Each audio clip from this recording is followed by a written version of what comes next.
নমস্কাৰ। আজিৰ এই ভিডিঅ'টোত জানো কন্যা ৰাশিৰ ব্যক্তিসকলৰ বাবে ফেব্ৰুৱাৰী মাহটো কেনেকুৱা যাব। প, মূৰ্ধন্য ঠ, মূৰ্ধন্য ণ এইকেইটা আখৰেৰে যিসকল ব্যক্তিৰ নাম আৰম্ভ হয় তেওঁলোকৰ হৈছে কন্যা ৰাশি। এই ভিডিঅ'টো চাই যদি ভাল লাগে তেতিয়াহ'লে এইকেইটা আখৰেৰে নাম আৰম্ভ হোৱা ব্যক্তিসকলৰ সৈতে ভিডিঅ'টো শ্বেয়াৰ কৰিবলৈ নাপাহৰিব। প্ৰথমতে আমি জানিম আপোনালোকৰ স্বাস্থ্যৰ ক্ষেত্ৰত।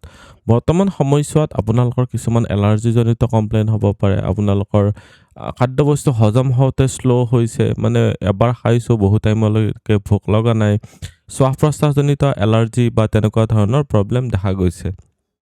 যাৰ গাৰ বিষ আছে, জইণ্ট ৰিলেটেড পেইন আছে, তেওঁলোকে আৰু অলপ বেছি সাৱধান হ'ব লাগিব। যিসকলৰ লিভাৰৰ কমপ্লেইন আছে তেওঁলোকে অলপ বেছি সাৱধান হ'ব লাগিব। স্বাস্থ্যজনিত ক্ষেত্ৰত আপোনালোকৰ খাদ্য খানা অলপ কম পৰিমাণত খাব। উপাৰ্জন, ধন সঞ্চয়, চৰকাৰী চাকৰি, ব্যৱসায়, উপাৰ্জনৰ ঘৰত আপোনালোকৰ বহুকেইটা গ্ৰহৰ দৃষ্টি আছে।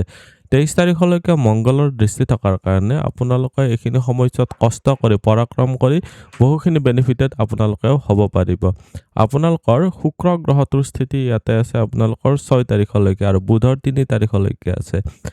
মাহটোৰ 6 তাৰিখৰ পিছৰ পৰা আপোনালোকৰ লাইফত সংঘৰ্ষটো অলপ বাঢ়িব। শত্ৰুৰ পৰা অলপ সাৱধান হ'ব লাগিব। আপোনালোকৰ ব্যৱসায়ৰ ঘৰত আছে শনিৰ স্থিতি। শনিৰ অলপ দুৰ্বল স্থিতি, যদিও দিগবলত আছে কিন্তু শনি গ্ৰহটো আপোনালোকৰ ইয়াতে কামবিলাক অলপ শ্ল' কৰাব। যিসকল ব্যৱসায়ী আছে তেওঁলোকক কৈছোঁ যে সময়তকৈ অলপ আগতে কৰিবলৈ চেষ্টা কৰক। যিসকলে চাকৰি পাব বিচাৰি আছে, কম্পিটিটিভ এক্সাম পাছ কৰাৰ কাৰণে বহুত ভাল সময়। বৰ্তমান সময়ছোৱাত আপোনালোকে ইনফৰমেশ্যন টেকন'লজি বা কমিউনিকেশ্যন ৰিলেটেড ক্ষেত্ৰ বা মিডিয়া বা এণ্টাৰটেইনমেণ্ট ৰিলেটেড ক্ষেত্ৰ এইবিলাকত আপোনালোকে বহুত ভাল বেনিফিটেড হ'ব পাৰিব।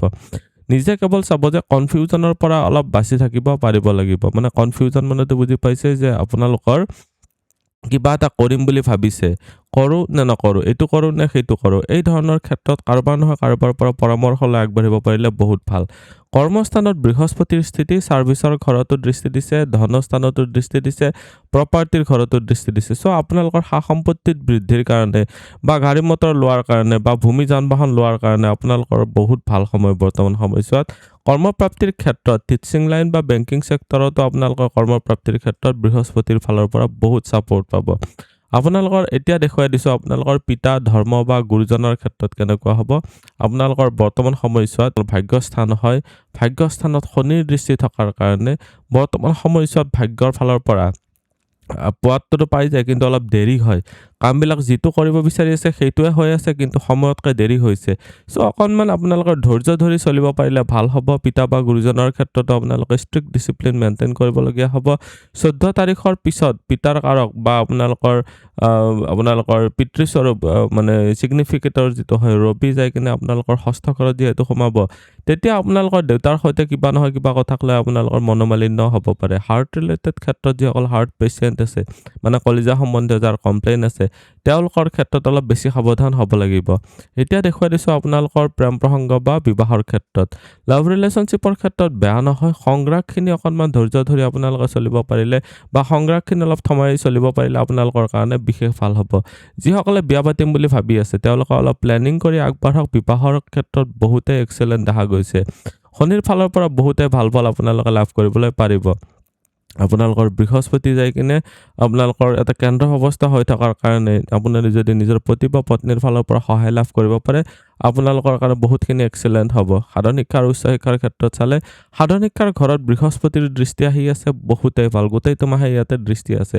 শনিৰো দৃষ্টি থকাৰ কাৰণে যিসকল আপোনালোকৰ বন্ধু বান্ধৱ আছে বা আপোনালোকৰ পঢ়াৰ যিটো পৰিৱেশ সেইটো অকণমান ভাল নহ'ব। মানে বন্ধু বান্ধৱৰ পৰা ডিষ্টাৰবেঞ্চ বা পঢ়াৰ পৰিৱেশটো বৰ এটা ভাল হোৱা নাই। মগজুৰ স্মৃতিশক্তি বহুত ভাল থাকিব, বস্তু কেটচিং কৰিব পৰা ক্ষমতা বহুত ভালে থাকিব, কিন্তু আপোনালোকে পঢ়িবৰ পৰিৱেশটো অলপ ডিষ্টাৰ্ব থাকিব পাৰে। যিসকলে ৰিচাৰ্চ কৰি আছে তেওঁলোকৰ কাৰণে কৈছোঁ 23 তাৰিখলৈকে বহুত ভাল। 23 তাৰিখৰ পিছৰ সময়ছোৱা আপোনালোকে মনোবাঞ্ছিত ফল নাপাব পাৰে। তাৰ কাৰণে আপোনালোকে 23 তাৰিখৰ আগৰ সময়ছোৱাতে বেছি কনচেনট্ৰেট কৰক। আজিৰ এই ভিডিঅ'টোত আমি জানিলোঁ কন্যা ৰাশিৰ ব্যক্তিসকলৰ বাবে ফেব্ৰুৱাৰী মাহটো কেনেকুৱা যাব। ভিডিঅ'টো চাই কেনেকুৱা লাগিলে কমেণ্টত নিশ্চয় জনাব। আপুনিও যদি আপোনাৰ বিষয়ে জানিব বিচাৰে তেতিয়াহ'লে হোৱাটছএপত কণ্টেক্ট কৰিব পাৰে। ধন্যবাদ। এইটো ভিডিঅ'ত আগবঢ়োৱা জ্ঞানখিনিৰ পৰা যদি আনৰো উপকাৰ হ'ব ভাবে তেনেহ'লে বন্ধুবৰ্গ, আত্মীয় স্বজন আৰু চিনাকি মানুহৰ সৈতে শ্বেয়াৰো কৰিব। আপোনালোকে নেক্সট ভিডিঅ' কিহৰ ওপৰত চাব বিচাৰে কমেণ্টত জনাব। ধন্যবাদ।